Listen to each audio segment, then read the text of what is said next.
J'ai terminé 600 là, avec 70 points de vente. J'en avais encore une vingtaine que je pouvais ouvrir sous le coude, donc je n'ai pas de salaire fixe, pas le droit au Pôle emploi, et un compte bancaire qui a découvert, retour chez les parents. Puis quand tu leur dis, je quitte mon job, ma sécurité, je monte ma boîte, mais dans 7 mètres carrés de cuisine, je t'avoue qu'on a un petit peu à l'étroit quand on est à 3 dedans. Il y a tellement de process, hygiène, qualité, sécurité, environnement, de contrôle, de machin, de trucs. En une semaine, je fais 3 mois de chiffre et je peux plus suivre. Premier expert comptable me dit, Joris, il faut industrialiser. Il a un tiers des machines seulement. Je commence à m'inquiéter. La demande est bien présente, mais je n'ai pas de quoi offrir. Il est parti avec tout l'argent des machines. Lui a commencé à remonter les associés contre moi. Et puis, liquidation judiciaire. Il a arnaqué une autre société de 80 000 euros. Et c'est vraiment un arnaqueur professionnel.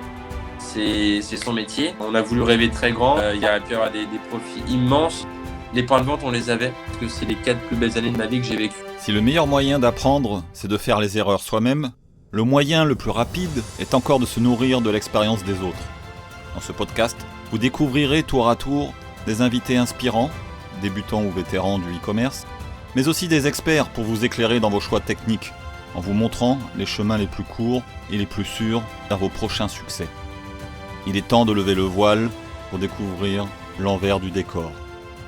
Bienvenue dans les secrets du e-commerce, la voie vers votre prochain million. Polémique toute son enfance, il a une revanche à prendre sur la vie. Il décide de lancer sa gamme de produits sains, mais plaisir. Dans cet épisode du podcast Les secrets du e-commerce, je te présente Joris de Feu Sissin. Il avait tout d'une étoile montante.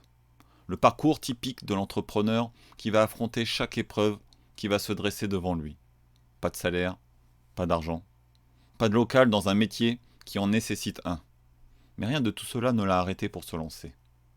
Et pour se faire connaître, il s'est montré partout, il s'est démultiplié, grâce à ses efforts marketing tout-terrain. Il a compris intuitivement que la qualité naissait de la quantité, car pas de clients, pas de produits à vendre, pas de produits améliorés. Et le moins que l'on puisse dire, c'est que son entreprise est devenue florissante à la sueur de son front. En 3 ans, il avait déjà 70 points de vente physiques en vue. Tout allait pour le mieux. Le rêve. Mais cela n'allait pas durer. Son monde s'écroule. Première catastrophe, Covid. Et ses 2 employés quittent le bateau. C'est alors le début d'une spirale infernale. S'ensuit une erreur de compta, des charges d'employés 2 fois plus élevées que prévu. Et c'est à ce moment qu'il reçoit un conseil mal avisé, qui va l'amener, plusieurs mois plus tard, droit dans le mur. Un pacte fracassant. Il était dit qu'une étoile montante n'atteindrait pas le firmament. Rencontré avec le truand méchant de l'histoire, l'envie d'industrialisation va l'amener à faire une mauvaise rencontre. Une arnaque bien ficelée, dont l'auteur semble en être un habitué, un puni. J'accueille dans cet épisode Joris, qui nous raconte comment il est passé d'entreprise florissante à faillite, du jour au lendemain. Et vous allez rapidement découvrir la joie et la bonne humeur de cet homme qui, derrière ses déboires, sait garder la tête haute et le sourire. On accueille Joris. Joris de Sissin, Joris Quedelin. Je suis ravi de te recevoir aujourd'hui. Alors c'est un peu particulier parce que pour la petite histoire, on s'est contacté il y a un mois de ça environ. On avait prévu de faire ce podcast ensemble. Et quand je t'ai rappelé en début de semaine, j'ai eu une surprise qui n'était pas agréable, c'est que j'ai découvert que ta boîte avait fermé, et du jour au lendemain. Alors, on en parlera un peu plus à la fin ensemble si tu veux bien, mais pour l'instant, en parlant des choses plus sympathiques, dis-nous qu'est-ce que tu faisais et en quoi c'était génial en fait. Tout à fait. Présente-toi. De me donner la parole aujourd'hui. Donc moi, je suis fondateur de Sissin et en fait, Sissin retrace un petit peu mon histoire. Je suis un ancien gamin obèse, en fait, où je viens d'une terre agricole avec des parents agriculteurs, grands-parents agriculteurs, qu'on aime la bonne cuisine, le beurre, la crème et tout ce qui va avec. Et il faut faire des garçons beaux et forts qui mangent bien. Et puis, très vite, les années collège ont été très difficiles, avec beaucoup de surpoids, atteint de l'obésité. Pareil pour le lycée, on se rend compte qu'on n'a pas forcément la cote avec les filles. On a des grosses difficultés. Je fuyais le PS, enfin tout ce qui pouvait être sport était ma bête noire. C'était très très très compliqué. J'avais un rapport à la nourriture qui était très difficile, où j'allais manger énormément, ou manger plein de choses déséquilibrées, gâteaux apéritifs et autres. Et après, j'allais culpabiliser de manger tous ces produits. Donc, j'ai toujours eu beaucoup de mal avec la nourriture. Donc, j'ai rencontré tout ce qui va être médecin nutritionniste, diététicien, naturopathe pour essayer de comprendre. J'ai fait un petit peu tous les régimes du monde, souvent les plus mauvais, où j'ai pu être en dénutrition, évanouissement, enfin des D'accord. choses qui n'avaient pas de sens avec Donc, le temps. donc, donc ça fonctionnait dans le sens où tu perdais du poids, mais par contre, c'était pas sain. Oui, le gros problème, en fait, j'ai mis énormément de temps à comprendre. Je pense que si aujourd'hui, la diététique est tellement complexe, c'est que chaque personne est différente et chaque corps est différent et chaque corps réagit différemment. Alors certes, on a C'est des ça. bases, glucides, lipides, protéines, on sait un petit peu comment équilibrer, mais je trouve que chaque personne sait ce qui lui correspond et a également une appétence. Le jour où j'ai décidé que mon hygiène de vie deviendrait cette hygiène de vie, ce mode de vie, que ce ne serait plus un régime, là où j'étais plus contraint. C'est là, en fait, que j'ai commencé à prendre du plaisir. Du coup, moi, par rapport à mon cursus, j'ai fait l'école hôtelière. En troisième, au collège, très, très gros échec scolaire, 3 ou 4 de moyenne, je rate le brevet. La conseillère d'orientation voulait me mettre bûcheron, parce qu'elle me dit, oh, votre fils, Bûcheron. sport. Je dis, moi, c'est pas trop mon truc. Je dis, par contre, j'aime bien manger, donc pourquoi pas faire la cuisine. Et au final, je voulais rentrer en CAP, sauf que plus de place, BEP, plus de place. Je redouble au départ la troisième, et puis 2 jours après, une personne qui devait aller en cuisine en bac pro va en général, tu sais, avec les vœux un petit peu, je sais plus comment ça s'appelle, tu fais tes vœux après la troisième, et selon tes notes, quel vœu est réalisé. J'intègre le bac pro, donc à ma grande habitude, j'en fous pas une. Donc première année, j'ai 8 ou 10 de moyenne. Et puis en fait, ce qui se passe, c'est que dans le lycée où je suis, j'arrive à la rentrée de la deuxième année. Et là, 3 personnes sont éjectées de ma classe pour être dans une autre. Et en fait, le chef de l'époque, qui préparait le meilleur ouvrier de France, crée une classe élite. Et moi, je suis, entre guillemets, dans la classe 10 poubelles. En fait, dans la classe, ils ont créé une classe D'accord. avec... Et l'autre classe, c'est un peu le débarras, quoi. Donc, Sympa. ça me en colère, et du coup pendant 2 ans je suis major de promo. Ensuite j'attaque un BTS art culinaire de la table et du service, donc toujours pour entrer dans l'hôtellerie. À l'époque mon rêve c'était créer mon restaurant. Je me disais voilà, je crée mon resto. La première année en plus avec le bac on a été serveur et cuisinier. En plus de ça, moi je faisais des extras tous les week-ends, les vacances en tant que serveur, donc je me disais j'ai le contact clientèle, je comprends les clients, derrière j'ai la technicité de créer. Mais je me suis dit, niveau compta, le bac pro, c'est un petit peu faible. J'ai besoin vraiment de plus connaître le spectre de l'entreprise pour savoir gérer une entreprise. Je vais faire un Donc, donc, BTS. donc, donc là, depuis depuis le moment où on t'a mis dans la classe poubelle, tu as eu un shift cerveau. T'es passé Ouais, de j'en glandais pas une à je déchire tout maintenant, en fait. carrément. Ouais. Si tu veux, moi, j'ai toujours fonctionné. C'est un très, très gros défaut un très, très gros défaut pour moi. Je fonctionne beaucoup, entre guillemets, tu vois, à la revanche.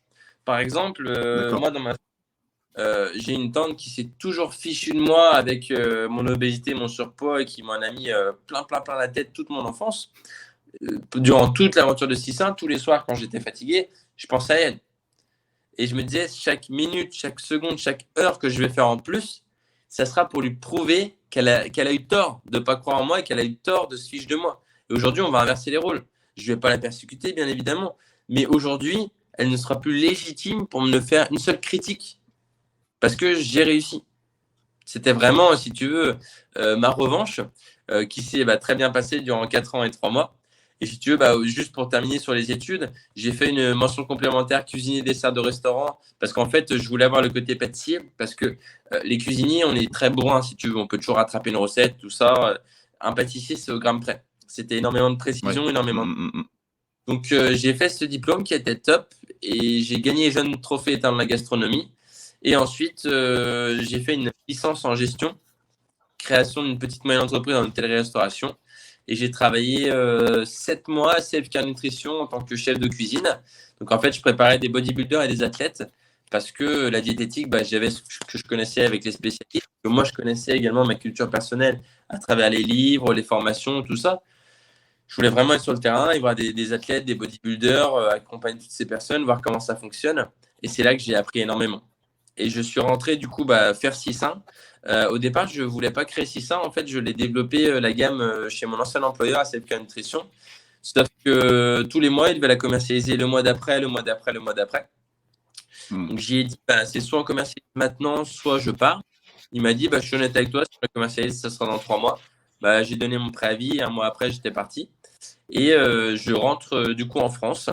Donc, retour chez les parents, très compliqué, parce que je quitte un job en or quand même à l'époque. Donc, mon premier vrai travail, si tu veux, salarié, parce qu'avant, c'était des petits extras le week-end, les vacances, tout ça. 2000 € net, plus avantage en nature, midi et soir, j'avais à manger là-bas. Tu sais, c'était des barquettes pour les sportifs. Donc, au final, c'est ce que je mangeais tous les jours. Tous les jours, le week-end, complément alimentaire, j'avais accès à prix coûtant. Parce que je faisais beaucoup de musculation à l'époque, parce que j'avais compris un petit peu avec les athlètes, le sport, tout ça, j'avais adoré. Et c'était génial. Et puis la Belgique, c'est formidable. Tu vois, j'adore la France, j'adore mon pays, la preuve, j'y suis revenu. Mais la Belgique, je me suis éclaté. C'était génial. La mentalité des gens, les personnes sont bienveillantes. J'ai passé une superbe expérience là-bas. Du coup, je rentre en France. Et je vais monter 6-1, sauf que plusieurs problèmes. Retour chez les parents. Puis quand tu leur dis, je quitte mon job, ma sécurité, je monte ma boîte. Non, ça nous plaît pas. Et j'ai pas de maison. Et j'ai pas de maison, il faut que. Voilà. Donc, du coup, très compliqué. Et puis là, du coup, donc, je monte mon projet. Je vais à la chambre des métiers et de l'artisanat. Je leur explique voilà ce que je vais faire. OK, Pôle emploi, donc la totale. Évidemment, je n'ai pas droit au Pôle emploi ou très peu parce qu'en fait, comme j'ai cotisé en Belgique, la Belgique refuse de donner mes droits à la France. Donc en fait, j'ai cotisé en Belgique. C'est toi qui es parti en plus. Ouais, voilà, j'ai cotisé en Belgique pour rien. Je ne ferai jamais droit à ça.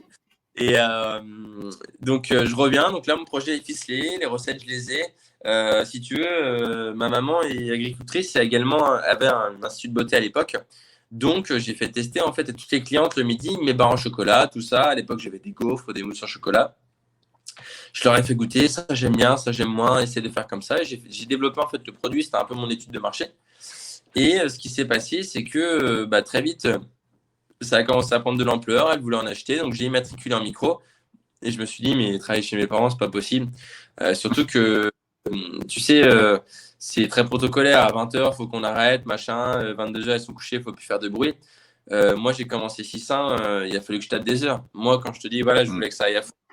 J'ai les 2 premières années et demie de 6-1, je dormais 2 heures par nuit. La semaine et le week-end. Et je travaillais samedi, dimanche, tout ça. Donc, je dois trouver un local. C'est le premier problème. Je lance ma boîte, donc je n'ai pas de salaire fixe. Je n'ai pas de compagne à l'époque qui a un salaire fixe. Des parents qui ne veulent pas se porter garant, soit pour un loyer, soit pour un éventuel prêt à la banque pour me lancer, pour acheter de la matière première, tout ça.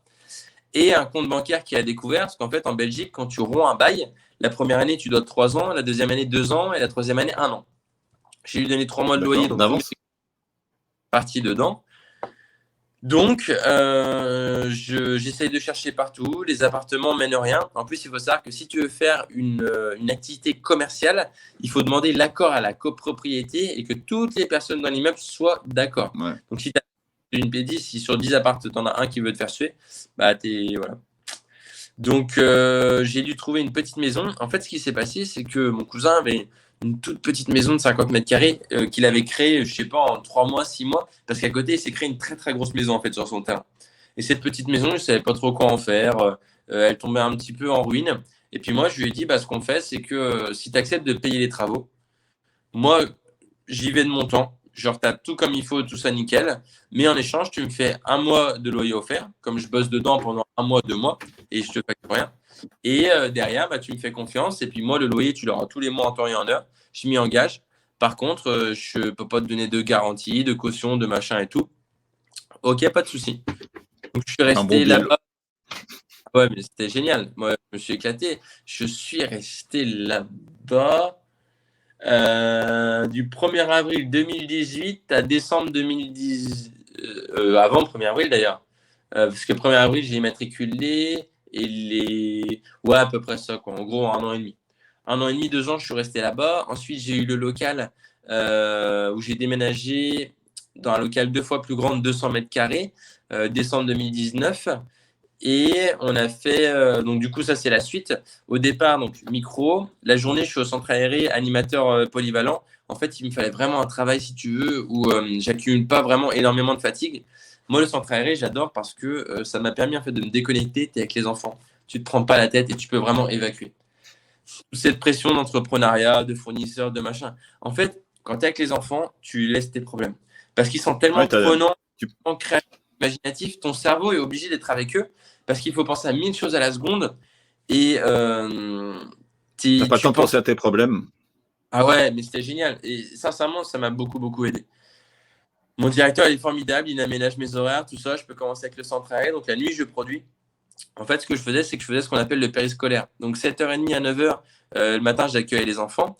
Ensuite, j'allais acheter la matière première et m'entraîner à la salle de sport. De midi à peu près à 14h30, on faisait manger les enfants. L'après-midi, je faisais les livraisons. Je sais plus, c'était 16h30 à 18h, à 18h30, je crois. On gardait les enfants le soir. Et ensuite, moi, je produisais. Et puis, je faisais ça. Et le samedi, dimanche, tous les week-ends, j'étais en manifestation. Les courses, les trails, les triathlons, salon de la gastronomie, tout ce que tu veux, quoi. Pour me faire Donc pour connaître. vendre tes produits, hein. Ah oui, Tu pour faisais vendre mes produits. ces salons, oui. C'est ça. Moi, si tu veux, j'avais aucun Pas en, budget. pas en tant que sportif. Non, non, du tout. Si tu veux, j'avais aucun budget aucun tout ça. Moi, le seul truc que j'ai, c'est les cartes de visite. Les cartes de visite, je les commandais par 10 000. Partout où j'allais, j'avais des cartes de visite dans la poche et j'en mettais partout. Et si je vais chez le carrossier, si je vais chez le plombier, si je vais en grande distribution, chez le médecin, je laissais des piles de cartes de visite. Partout, partout, partout. Même pour te dire, un jour, et il y en a encore là, à 3, un jour, avec un copain, alors je mange assez sainement quand même, je dois te l'avouer, et je mange très très peu de la junk food. Il m'a invité au kebab et j'ai laissé une carte dans le kebab qui est toujours. J'ai glissé, en fait, tu sais, il y a des petites vitrines un peu vitrées. Et en fait, j'ai Ouais. trouvé une encoche dans la vitrine. Et du coup, j'ai Donc glissé ma 6-1. J'en ai mis deux. J'en ai mis une recto, une verso. Et que je pense que la personne ne peut pas débloquer vu que je l'ai mise. Et il y a encore ma carte de visite aujourd'hui. Non, partout, chez le coiffeur. Chaque personne que je voulait une petite carte, toutes les dégustations. En fait, je prenais les barres et je les coupais avec une planche à découper. J'allais voir tout le monde dans la rue, en centre-ville. J'étais faire goûter à tout le monde. Je voulais que chaque personne ait déjà goûté un produit 6-1. Parce que quand je me suis lancé, si tu veux, moi, mes barres, elles ne payaient pas de mine. C'était des barres en chocolat avec un sachet rétif qui me coûtait 1 ou 2 centimes en plastique. Tout le monde, les écolos, ils me prenaient tous la tête. Ouais, ton sachet en plastique, tout ça, c'est pas écologique, c'est pas machin. Je leur disais, les gars, je peux pas faire mieux, malheureusement. Je me lance. Les sachets, je les achetais par 200. T'as pas de trésorerie immobilisée parce que t'as pas de trésorerie de côté. C'était hyper galère. Et puis les normes d'hygiène, services vétérinaires, tout ça, ils font se conformer. Tu as énormément de choses à apprendre. Franchement, l'alimentaire, c'est un drôle de métier. Moi, je pense que je ne retournerai pas sincèrement tellement c'est compliqué. Je crois, enfin, après, j'ai que mon expérience d'agroalimentaire, je ne peux pas juger tous les domaines, mais il y a tellement de. Alors, tant mieux, hein, parce qu'il y en a qui trichent, on l'a vu avec Buitoni, tout ça, tous les scandales qu'il y a eu. Il y a tellement de process, hygiène, qualité, sécurité, environnement, de contrôle, de machin, de trucs. Ah oui. Moi, je pense qu'aujourd'hui, celui qui se lance comme toi, tu as tout compris. Hein. Le génie, c'est celui qui se lance en prestation de service. Hein. Tu n'as pas de matos, ou bien tu as un PC et un bureau. Tu n'as rien à immobiliser, pas de trésorerie pour acheter de la cam, pas de périssable. C'est magnifique. Tu immobilises tout et tu l'amortis dans le temps. Alors là, est-ce que la matière première, même si on fait trop de barres, il va peut-être nous en manquer, mais il va peut-être y avoir des pertes. Et qu'est-ce qu'on fait des pertes? Comment on gère les déchets? Il y a Ah des, ouais. il y a des dates limites. Ouais. Bah ouais, Et, de péremption, et, et puis après, ouais. et à partir de quel moment tu as pu embaucher? Est-ce que ça arrivait assez vite ou pas? 1er avril 2018, j'immatricule. 1er septembre 2019, j'embauche mon premier pâtissier. Octobre 2019, mon premier alternant commercial. Ça fonctionne super bien. On est dans la petite maisonnette, mais dans 7 mètres carrés de cuisine, je t'avoue qu'on est un petit peu à l'étroit quand on est à 3 dedans. On débite, tout ça, c'est bon enfant. On a des commandes, génial. Je commence à signer ma première JMS. Au départ, je ne voulais pas y aller. Et puis, ils ont été super Grande bienveillants. surface, ouais.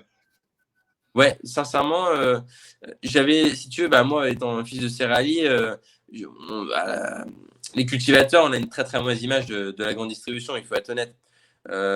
J'y suis allé vraiment par curiosité. J'ai dit à la personne, honnêtement, voilà, pour moi, je vois le truc. Hein, la première année, vous me faites les yeux doux. La deuxième année, vous me faites investir. La troisième année, vous me faites claquer.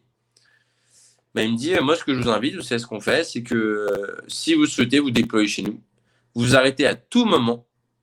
Vous ou nous, on peut arrêter quand on veut. Et vous me dites ce que vous en pensez. Vous ne faites pas d'investissement de machin truc. Ok. C'est Leclerc Saint-Paul Théâtre qui me donne ma chance. J'essaye en une semaine. Alors, tu sais, par rapport à avant mon CA, en une semaine, je fais 3 mois de chiffre. Et je peux plus suivre. D'accord. Et t'étais placé. Et dans le magasin, tu étais placé en tête de gondole ou à la caisse ou au milieu des rayons? Je me rappellerai toujours ça, tu vois, c'est des anecdotes. Il me déploie et si tu veux, le responsable produit frais, le grand responsable, il croit à fond en moi. Sauf qu'en fait, si tu veux, en dessous, bah, tu as un sous-responsable et la personne, si tu veux, chaque rayon a des marges à respecter et ils sont commissionnés dessus. Ils ont des primes s'ils respectent les marges. Sauf que, tu vois, en produit frais, tu es peut-être plus à 40-50% de marge. Alors que moi, je donnais seulement 15% à l'époque. Du coup, je plantais les marges. Donc la personne, en fait, avait vraiment aucun intérêt à le vendre. Et on me met dans le bac des gazpachos.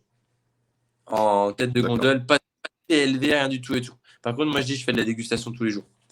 On fait de la dégustation, je me suis fait exploser. Ils ont pris tous les produits, j'arrivais plus à suivre, fallait livrer tout le temps. Et puis, du coup, j'ai dû recruter du monde parce que j'arrivais pas à suivre. Intermarché était jaloux que j'ai eu Leclerc, donc Intermarché est venu me voir. Et puis, on a enchaîné jusqu'à avoir Super U, Monoprix, Bien. On a eu tous les petits Express, tout ça. On était en toute deal. la ville, en fait. Ah oui, on a tout eu. Et on était en deal, là, peut-être pour bosser avec Chronodrive. En fait, c'est le ping-pong qui s'est fait. Le plus dur, si tu veux, que je me suis rendu compte, c'est avoir la confiance d'une personne. Une fois que j'ai eu la confiance d'un Leclerc, je pouvais déployer dans tous les autres Leclerc. Une fois que j'ai eu la confiance d'un Intermarché, je pouvais déployer dans tous les autres Intermarchés. Le plus dur, c'est le départ, en fait. C'est faire la preuve de confiance, c'est qu'il y ait quelqu'un qui dise bah, moi, je crois en toi, et ton projet, on va le déployer. Et si tu es sérieux, si tu fais le nécessaire, ça fonctionne. Tu vois, moi, j'ai terminé 600 là, avec 70 points de vente, et j'en avais encore une vingtaine que je pouvais ouvrir sous le coude, voire même une trentaine, ce qu'on a intégré à la fin des lobbies avec lesquels on pouvait déployer. Je pense qu'il faut être juste et droit avec les gens. Moi, j'ai rappelé les 70 points de vente pour leur expliquer que ça fermait, donc 4 ans et 3 mois après. Et il y a vraiment une relation de confiance qui s'est instaurée. Les personnes, je leur ai expliqué. Je les ai remerciées parce que c'est les 4 plus belles années de ma vie que j'ai vécues grâce à eux. Professionnellement, je me suis épanoui comme jamais. Et on a toujours été juste et droit. Bien sûr que je me suis pris des pompées. Hein. Bien sûr que j'ai encore des sueurs froides lorsque on a. Bah oui, la personne, le pâtissier m'a dit qu'il livrait, alors qu'au final, il a oublié de livrer. Puis les barres en week-end avec les produits, comment on fait? Ah, mais c'était le catalogue anniversaire de Leclerc, donc. Ah bah ouais, puis lui, il t'appelle toutes les demi-heures, il est furieux, il t'insulte de tous les noms qui va te dégager du magasin. Ouf. Ouais, mais la connerie, voilà, c'est moi qui l'ai fait. J'ai délégué, la personne n'a pas fait le nécessaire. Tu sais, il n'y a toujours qu'un seul responsable. Hein. Tu remontes la pyramide. Oui, c'est ça. Voilà. Quand tout va bien, c'est grâce à tout le monde. Quand ça va mal, Donc, non, c'était génial. Je me rappelle de moments magnifiques. On a pu accéder au Tour de l'Avenir, qui est Tour de France pour les jeunes de moins de 23 ans, des superbes OP. C'est une aventure très humaine. Je pense que l'entrepreneuriat, si tu y vas de manière honnête, avec des vraies valeurs et que tu instaures une relation de confiance, il y a des gens tordus, il y en aura toujours. Il y a des points de vente avec qui j'ai dû arrêter de travailler parce que soit ils ne payaient pas les factures, soit voilà, la personne... Moi j'ai connu quelqu'un là qui commandait un maximum, des énormes quantités, paf, 2 mois après, liquidation judiciaire. En fait, le gars, si tu veux, ce qu'il faisait, c'est qu'il achetait à tous ses fournisseurs un max. Il disait ah bah mon TPE, le savait. Ouais. Ah oui, mais il le savait, hein, il était déjà en redressement, le gars. Ah, mon TPE, il est tombé en panne, donc je peux prendre que l'espèce. Ah bah merde, et puis toutes les barres, tout volatilisé, tout ce qu'il a pris à ses fournisseurs, merde, aucun encaissement, c'est bizarre de la boîte, par contre, il est parti avec toute l'espèce. Ah, et ce gars-là, voilà, enfin, il y a des tordus, hein, il y en aura toujours. Mais aujourd'hui, on vit, je pense, dans une société où, moi, si tu veux, naïvement, je pensais qu'une poignée de main, une parole d'homme, ça suffisait. Un homme avec un grand H. Ce temps-là, il est révolu. Aujourd'hui, il faut des clauses, il faut des pénalités, il faut des conditions générales de vente. Il faut que sur tes contrats, que si la personne, machin, tu lui mettes des pénalités de retard. Aujourd'hui, c'est avocat, avocat, avocat. Ça te coûte de l'argent, mais ça t'évite de te faire avoir. Parce que tu verrais les personnes tordues qu'il y a sur la place et toutes les arnaques qui tournent. Et on croit toujours que ça arrive qu'aux autres. Hein. À moi, toujours, j'ai dit, attends, je suis pas aussi bête, je suis pas machin, je suis pas truc. Ah bah, sauf que quand tu te fais avoir, je peux te dire que t'es malin. Raconte-nous justement, parce que tu m'as dit que on était limité en temps, tu dois bientôt partir. Raconte-nous la fin tragique de cette histoire. Et déjà, raconte-nous la situation. Où est-ce que tu en étais avant que ça tourne mal? Tu avais 9 employés, c'est ça? Donc ça se développait bien. Pour faire très simple, en fait, donc on va à ce nouveau local en décembre 2019. Mon pâtissier, mon alternant commercial, Covid arrive. Covid, on ne sait pas si on peut travailler, pas travailler, énorme cacophonie. L'expert comptable qui n'a pas forcément les réponses, le chef de l'État qui annonce des choses à la télé, alors que les experts comptables n'ont même pas les décrets à appliquer, donc ils ne savent même pas les tenants, les aboutissants. Tout était fait à l'envers. C'était du grand n'importe quoi. Moi, je me retrouve en porte-à-faux entre tout ça, donc toute la journée, il faut appeler tout le monde pour machin, puis tous les standards sont saturés. Et les deux personnes, au final, sont montées le bourrichon, ils sont partis. Donc, je repars sur une équipe toute neuve. Et puis, on se rend compte, pareil, que charge de personnel, plus de 50% de charge de personnel, alors qu'on aurait dû être à 25%. Premier expert comptable me dit, Joris, il faut industrialiser. Ah, je lui dis, moi, hors de question, je suis artisan, les machines et tout, j'en veux pas. Deuxième expert comptable l'année d'après, Joris, il faut industrialiser, vous allez mourir. Like et laisse une note si ce podcast t'est utile. Les invités inspirants nous pointent du doigt à la terre promise. Les invités techniques sont la lumière du phare qui perce le brouillard. Ils nous aident à naviguer dans les océans rouges sang, ceux dont les eaux sont infestées de requins et de pirates prêts à nous saborder. La concurrence y fait rage. Alors, pour éliminer les risques de t'échouer et t'assurer d'arriver à bon port plus rapidement, aide-nous à recevoir toujours plus d'invités intéressants. Ils sont notre boussole et nous aident à garder le cap du succès. Like et laisse une note. Deuxième expert comptable l'année d'après, Joris, il faut industrialiser, vous allez mourir. Bon, je me dis mince. Donc, je prépare une levée. En fait, moi, j'essaie de regarder un peu les machines sur Internet, mais je ne comprends pas grand-chose. Parce que, si tu veux, les machines comme ça, c'est sur devis, c'est pas montré implicitement, il faut que la personne te recontacte. Il n'y a pas vraiment de ligne clé en main, ligne barre en chocolat. Donc, je me dis, j'essaie de contacter les machines, je ne les connais pas. Il y a certaines puissances, certains modèles, des gros, des petits. Mais quel modèle il me faut pour moi? Et c'est toujours te vendre le plus gros des modèles. Donc, je me dis, il faut à présenter aux futurs associés quelque chose qui ne soit pas forcément trop cher. Et là, je trouve un Troyen en fait, qui m'est recommandé par des personnes de la place, des personnes assez puissantes à Troyes, et qui me disent, tiens, vas-y, ce gars-là, c'est un ingénieur mécanique, c'est un bon, moi je le connais, il a bossé dans des grosses boîtes, tout ça, fais-lui confiance. Je rencontre le gars, il me raconte un petit peu dans les grosses boîtes auxquelles il a bossé, ok. Je me dis, bon, voilà, il m'a été recommandé, pas de panique. Il me dit, voilà, le chiffrage des machines, ça va coûter un peu plus de 360 000 euros. On va faire ça. Il me présente, il me fait un beau dessin. Je me dis, ok, c'est parti. On déménage du coup dans un local de 500 mètres carrés, aménagement agroalimentaire, marché en avant, on fait venir les services vétérinaires, les douanes, la totale. On est conforme, tout est bon. Donc, novembre, 2021, le local est prêt. On fait une baisse sur l'inauguration fin novembre. Et là, un tiers des machines seulement. Alors que l'ingénieur, il m'a dit début novembre, tu auras tout. Je commence à m'inquiéter. Décembre, rien. T'inquiète pas, Joris, c'est les vacances. Janvier, quasiment rien. Février, quasiment rien. Je lui dis, attends, j'ai un problème parce que moi, j'avais pris 3 mois de trésorerie. Donc, novembre, décembre, janvier, février, je dois atteindre le seuil de rentabilité. C'est pas possible. Et là, je ne fais même pas un tiers de mon seuil de rentabilité. Parce que la demande est bien présente. Mais je n'ai pas de quoi offrir. Je n'ai pas assez de bains pour répondre à cette demande. Donc, je ne pouvais pas ouvrir des points de vente, si tu veux. Nos commerciaux, c'était limite, on était à l'arrêt parce qu'on avait rien à vendre. Donc, il fallait aller en prod, tout ça. C'était un petit peu compliqué. Et on en arrive où il m'a dit, tu sais quoi, tu n'as plus de trésorerie. Moi, j'arrête le projet, je te plante. Sauf que le problème, c'est qu'il restait que des machines spécifiques. En fait, c'était pas des machines tout venant. C'était des machines que lui devait développer et autres. Et évidemment, il nous a jamais donné les plans. Donc, il payait les machines d'avance et mes honoraires d'avance, soit je termine pas et vous vous démerdez. Pour un ingénieur mécanique, c'est 6 mois minimum, plus ses frais de déplacement, plus le temps qu'il usine, vous en avez pour un an. Et l'associé et moi, on n'a pas de trésorerie, c'est pas possible. Moi, 600, je l'ai créé, j'ai fait un prêt pour monter 600, j'ai pas pris de salaire pour développer l'entreprise, et au final, j'ai pas d'argent de côté, quoi. Donc, on dit, bon, allez, on lui débloque l'argent, donc on signe en fait un PV de livraison, donc à la banque qui atteste que tout est bien arrivé pour débloquer tout l'argent. Et si tu veux, ce qui se passe, c'est que on le met en demeure. Et cette mise en demeure, en fait, donc tu sais, pour vraiment commencer à signer en justice, moi je voulais pas que ça aille loin. Moi je voulais juste qu'il livre les machines, qu'on puisse travailler. Pour travailler, faire... quoi. Il est venu en rigolant avec la lettre de mise en demeure. Et depuis, en fait, tout ça, on le voyait 10 minutes par semaine et encore, il n'était jamais disponible au téléphone, jamais disponible à répondre aux SMS et autres. Et puis, il est parti avec tout l'argent des machines, quoi. Il est parti. Ça s'est terminé. Du jour au lendemain, en fait, ça a fermé après. C'était très vite, en fait, si tu veux, ce qu'il a fait, c'est qu'à partir de février, c'était compliqué. Mes associés ont commencé à remettre de l'argent. Lui, pour gagner du temps, a commencé à remonter les associés contre moi.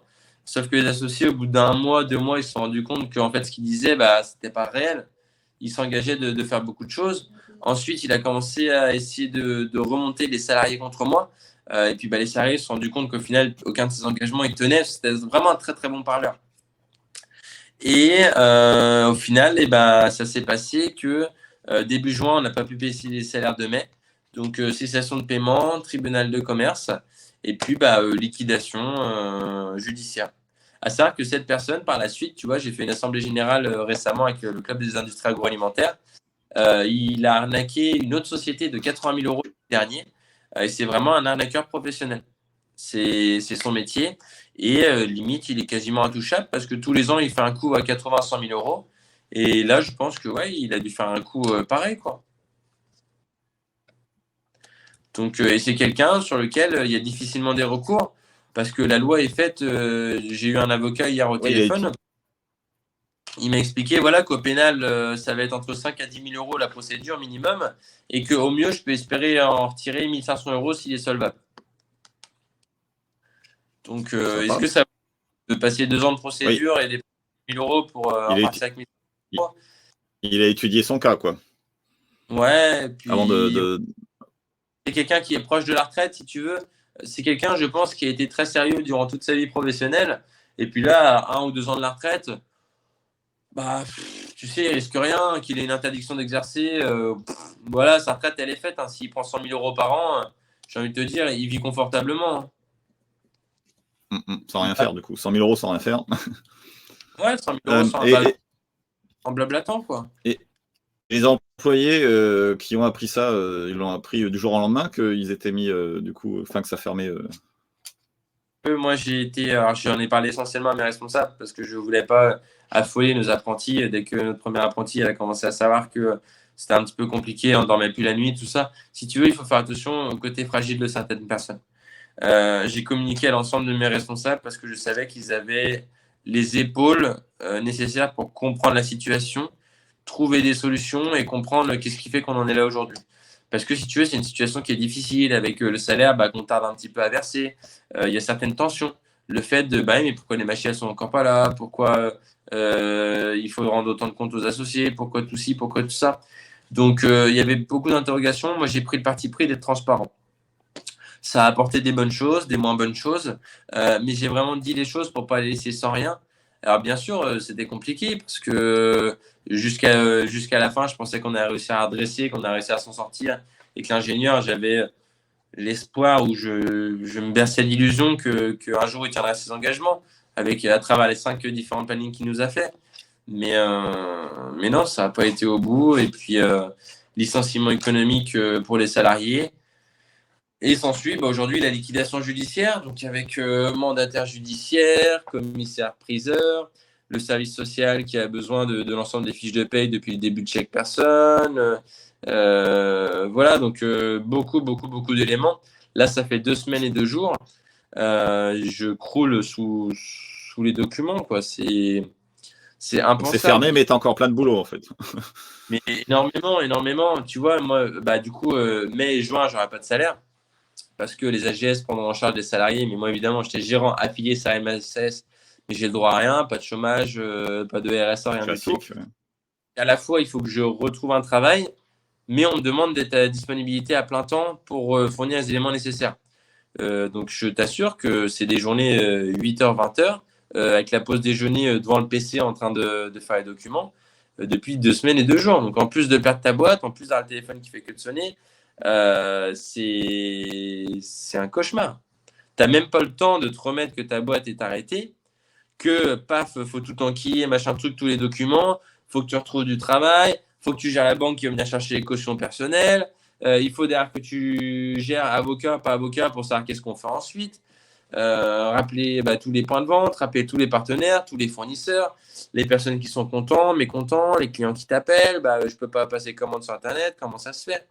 Donc ouais, non, franchement, c'est vraiment une période, je souhaite vraiment à personne de vivre une liquidation. Encore plus seul, hein, parce que tu vois, on était 9 personnes. Donc, ouais, il y avait 9 personnes pour faire le travail. Aujourd'hui, il y a une personne pour faire le travail de 9. Donc, c'est pas la période la plus facile, je te cache pas. Mais j'enquille un maximum. Je suis très, très fatigué, physiquement, Ça mentalement. m'étonne. Que ce qui est fait n'est plus à faire et plus je vais aller vite. Et si tu veux, ce que j'ai fait et que ça se passe très bien, je trouve, j'ai été de très bonne foi et j'ai à cœur d'aider le mandataire judiciaire, le commissaire-priseur. Souvent, la plupart du temps, tu sais, les gens, ils perdent leur boîte, ils n'ont pas envie d'être compatissants. Je t'avoue que c'est pas le plus Oui. drôle de faire il y a 3 chaises, il y a machin, il y a un truc. Ouais. Moi, j'y vais. Je veux que ça aille vite, je veux que ça se passe bien.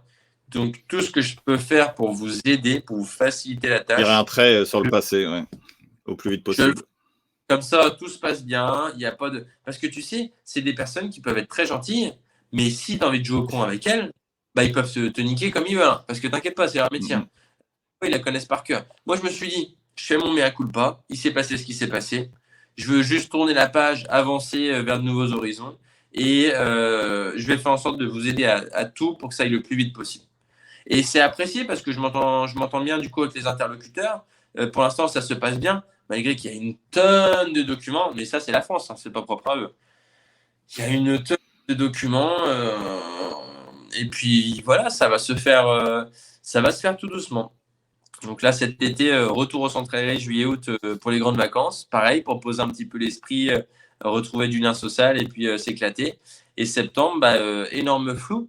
Énorme, énorme, énorme flou parce que quand tu as ta boîte, tu dis toujours, ah tiens, moi je ferais bien ça, je ferais bien ça, je ferais bien ça. J'avais 15 000 idées de métier qui me passionnaient. Puis quand ça t'arrive, tu remets tout en question en fait. Ouais, je suis bon à avoir des responsabilités, mais est-ce que j'ai envie d'en avoir? Bah ouais, j'ai pas eu de salaire, donc j'aimerais bien avoir un bon salaire.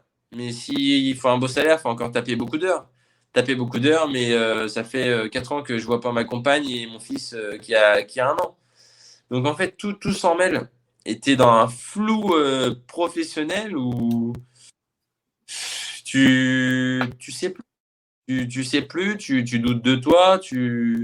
La chance que j'ai, c'est que moi, j'ai la chance d'avoir un fils et une compagne très bien, tu vois, qui m'accompagnent, qui m'aident dans tout ça. Une famille, des amis aussi qui sont très, très bienveillants. Et je pense que c'est le plus important. Moi, une personne qui quitte sa boîte, qui est seule, donc pas Mhm. d'amis, pas de famille, pas de compagne ou pas de soutien pour l'aider. Plus l'État qui lui tombe dessus pour le temps de fermer la Ouais. boîte, c'est le L'État moral. Waouh. l'État qui pas de salaire. Pôle emploi, tranquille, tranquille, faut pas forcer. Les délais, les machins et tout. Donc, si tout se passe bien, dans 6 mois, tu auras ton indemnisation du mois de mai. La personne qui est seule, elle crève la faim. Parce que 2 mois sans salaire, mai, juin, plus juillet, où il faut faire ça, 3 mois sans salaire, soit elle avait la chance d'avoir énormément d'économies de côté, soit elle crève la faim. Je te dis, c'est plus gérer tout ça, plus retrouver du travail, plus le doute de devoir faire ton deuil, de cette difficulté, ton quotidien elle est complètement bouleversé, puis ce sentiment d'échec, de devoir rebondir, puis beaucoup de gens t'attendent au tournant. Les personnes, la première chose qu'ils me disent, c'est Joris, tu fais quoi maintenant? Tu crées quoi comme boîte? Bah, je leur dis, attendez, on vient de planter une boîte.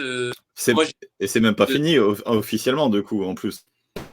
Alors, officiellement, l'entreprise est liquidée, mais si tu veux, la marque Sissin m'appartient à moi personnellement. Donc, je peux profiter de cette marque et en faire un petit peu ce que je veux. Mais ouais, les personnes sont là, bah, Joris, tu me montres quoi maintenant?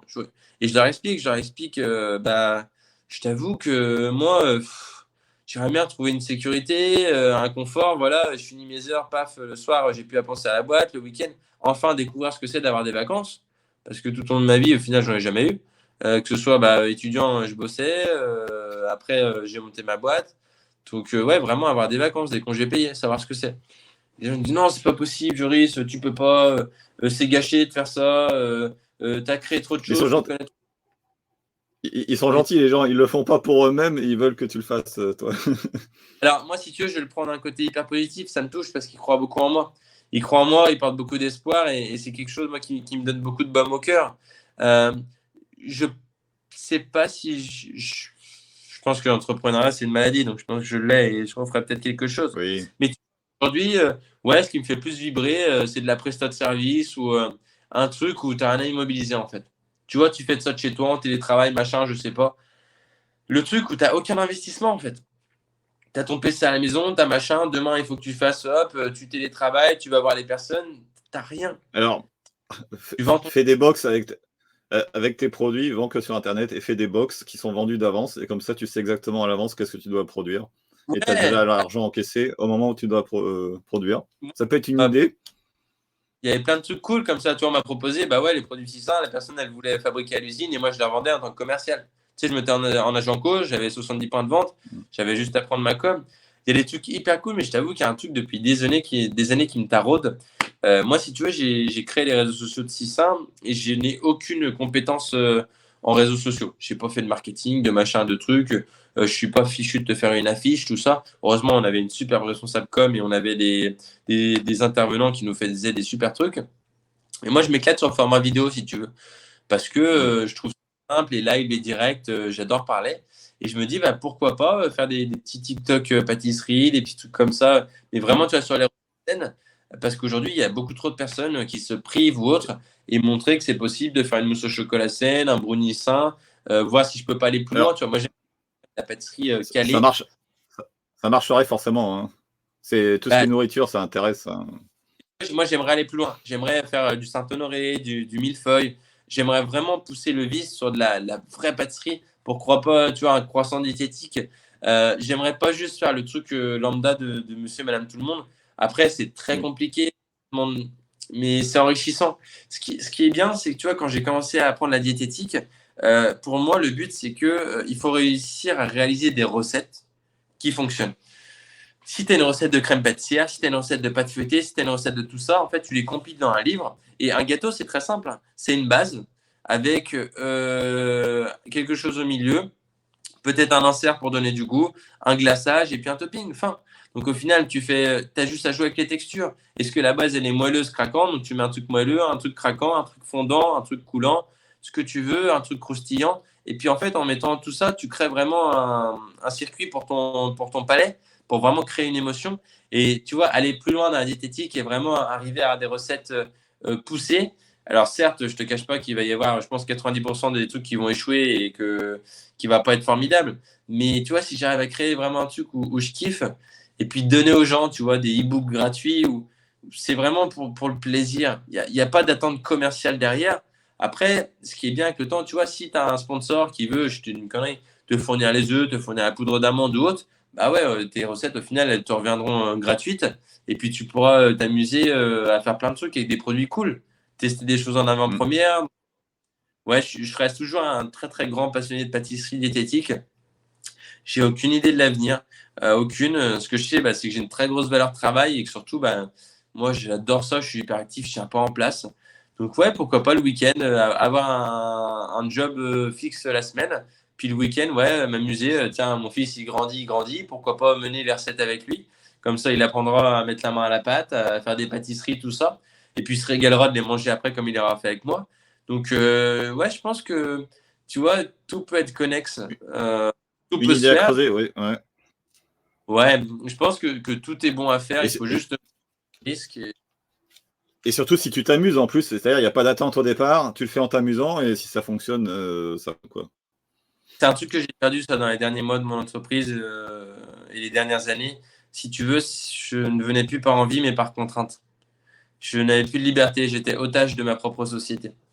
Et ça, c'est quelque chose qui m'a beaucoup peiné. Et je pense que le fait d'être en micro-entreprise, ou non, si tu es sur les réseaux sociaux et que tu n'as rien à vendre, tu n'as pas à créer de micro. Hein. Tu mets juste les réseaux sociaux et puis Mm. voilà. Mais le fait d'être seul, tu dois des comptes qu'à toi-même. Et ça, c'est quelque chose qui m'a beaucoup manqué. Tu ne comptes que sur toi. Et au moins, tu sais comment le travail est fait, tu sais la parole que tu as donnée. Parce que tu sais, au bout d'un moment, plus ton équipe, elle grandit, bah ouais, il y a un arrêt, donc comment on fait? Bah, Yassim, mais la livraison, elle devait faire ci, elle devait faire ça. En fait, tu passes ton temps à avoir un petit peu les imprévus, et du coup, tu es le tournant. Aujourd'hui, tu dois aller faire tampon ici, aujourd'hui, tampon là, aujourd'hui ci, aujourd'hui ça. Et c'est quelque chose qui est cool, parce que tous les jours, c'est différent. Mais il y a un moment où tu vois, tu as prévu des trucs, tu as prévu qu'aujourd'hui, non, tu peux pas être là et autres. Bah ouais, non, il faut faire ci, il faut faire ça. Tu peux jamais rien prévoir, en fait. Tu es toujours le tournant qui doit être au secours de quoi qu'il arrive. Tu peux rien prévoir. C'est... Très Mais bien. c'est une aventure. Hein. On a voulu rêver très grand, on était dans l'industrie.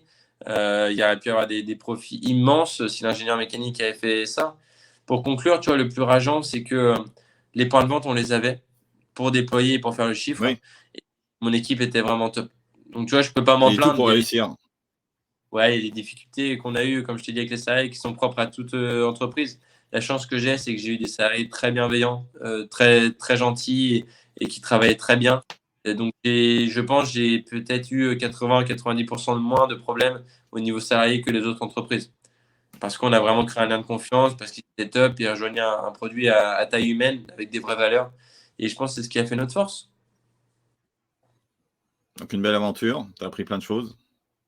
Ouais, Ça s'est on mal s'en grand terminé, ça c'est une autre histoire, mais, mais du coup, tu session. as appris et je suis très intéressé par comment tu vas tourner la page et comment tu vas te relancer après. Je sais pas encore, mais on va suivre ça avec attention. Ouais, là je te dis ma priorité c'est continuer, je peux pas dire finir. J'aimerais finir cette liquidation judiciaire. Il faut savoir que c'est un processus qui peut durer jusqu'à 2 ans. Donc je me berce pas d'illusions, je vais pas m'épuiser pour rien. Je donne tous les éléments, je suis dans l'attente. Également, travailler cet été pour vraiment me changer les idées. Et, si tu veux, ouais, que le cerveau claque, ça s'enclenche sur des nouvelles choses. On dit qu'une habitude prend 21 jours à se prendre. Tu vois, ça fait que 2 jours et que 2 semaines et 2 jours que c'est. Donc ouais, digérer un petit peu tout ça, les vacances d'été qui sont plutôt propices, voilà, l'épanouissement. Les gens ils sont Ouais. cool l'été parce qu'ils sont en vacances, tout Mm. ça, ils sont contents, ils ont pris le soleil. C'est rare que les gens ils soient casse-pieds l'été.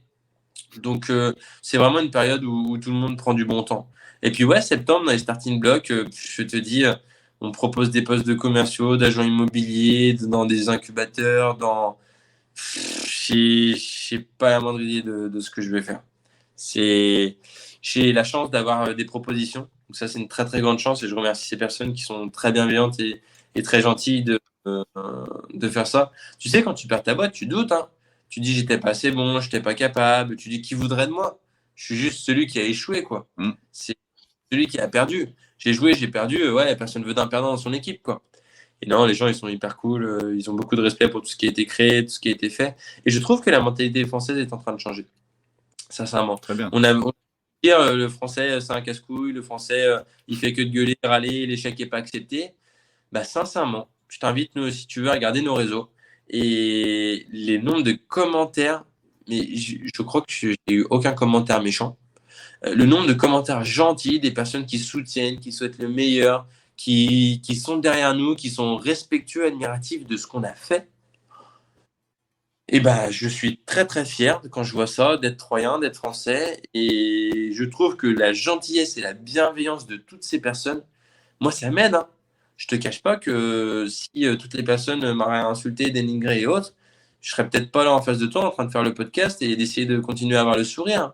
Mais toute la gentillesse de cette personne, l'amour qu'ils te donnent, Et ben moi, ça m'a fait beaucoup de bien. Et je les en remercie. Et comme quoi, tu vois, on dit toujours les réseaux sociaux, bah, la gentillesse, l'amour de cette personne qui donne à travers un message, à travers un commentaire, à travers un appel, et ben, c'est un petit geste, mais qui fait beaucoup et qui veut dire beaucoup pour moi. Mm. Oui, mais t'as raison, parce que rien ne les oblige à donner, à laisser Rien, un petit commentaire qui va dans le bon sens. rien. Ce qui est beau, tu vois, grâce aux réseaux sociaux, c'est que un commentaire, c'est gratuit. Et la méchanceté, comme l'amour, c'est gratuit. Chacun choisit son Mm. camp. Et là, quand tu vois toutes les personnes qui sont aussi gentilles, aussi bienveillantes, bah, moi, tu vois, j'en repars en me disant que j'ai pas de regrets et que je suis fier d'avoir laissé une belle empreinte à toutes ces personnes qui recitent des beaux moments, qui sont extrêmement gentils. Je me dis qu'ils m'aimaient pas seulement pour 600, mais pour qui je suis. Et que toute cette gentillesse et cette bienveillance, j'espère avoir pu, durant cette époque, leur donner. Et également, moi, maintenant, j'espère pouvoir continuer à leur transmettre cet amour, cette bienveillance qu'ils m'ont donné au quotidien, quoi. Alors, c'était un Donc beau mot de la fin, je pense. voilà, voilà. Bah, un grand merci à toi en tout cas pour ce beau podcast ainsi que toutes les Merci, personnes qui... merci à toi. Et puis bah, je te Alors, souhaite ouais, au juste plaisir. une dernière question. Tes réseaux sociaux sont encore en ligne ou pas? Ouais, les réseaux sociaux sont encore actifs en fait parce que la marque Sissa m'appartient. Donc d'ici les mois D'accord. à venir, parce qu'il faut un petit peu Bon, voilà, allez. que je prenne du temps pour ma famille, mais dans les mois à venir, je pense mettre un petit peu de contenu, bah, peut-être sous format recette. C'est Sissin, S-I espace S-A-I-N, donc sain comme manger sainement. Et puis on est sur Facebook, Instagram. Il faut que j'attaque TikTok, mais je suis jamais dessus, donc il faut vraiment que je m'y mette sérieusement. Et puis ouais, Facebook, Insta, on a des trucs cool. Alors évidemment, en ce moment, il y a plus de posts, et plus de publications, plus de stories, tout ça, c'est pas très interactif. Mais ouais, dans les mois à venir, il y a peut-être des trucs cool qui vont arriver. Je peux Ouais, pas faire de promesses. on mettra, euh, on, on mettra les liens en dessous. Ça roule, ça, merci. Bah, Bah, prends soin de toi, en tout à- cas. Le ouais, podcast, et puis à très ciao, ciao. à très bientôt. Salut. Salut. N'allez pas croire que cet épisode se termine mal. J'arrive avec de bonnes nouvelles pour vous. Joris a depuis l'enregistrement retrouvé du travail dans un lycée où il enseigne les techniques culinaires. Il transmet donc son savoir à la prochaine génération. Et c'est sans transition ou presque que je vous présente l'invité de la semaine prochaine et du sujet, Duncan Lacoste, spécialiste en email marketing, qui viendra nous parler des séquences de bienvenue et pourquoi elles sont essentielles à votre e-commerce si vous voulez gagner plus d'argent en faisant moins d'efforts.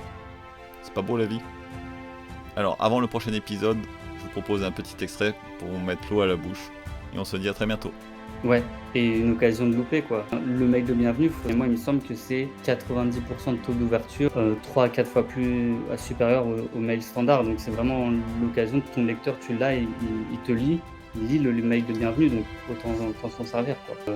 La règle des 1, c'est une cible, une intention, un message. Donc une Oui. cible, il faut savoir à qui tu parles, un nouveau client ou quelqu'un qui s'inscrit pour ta newsletter. Est-ce qu'il te connaît ou pas? Plus tu connais ta cible, plus tu pourras te délivrer un message pertinent.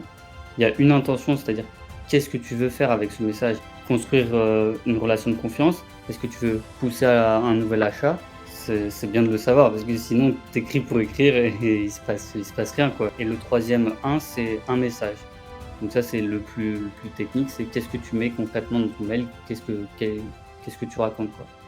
Je pense que c'est hyper important à avoir en tête, une cible, une intention, un message, c'est la base quoi. Ne rate pas les prochains secrets. Abonne-toi.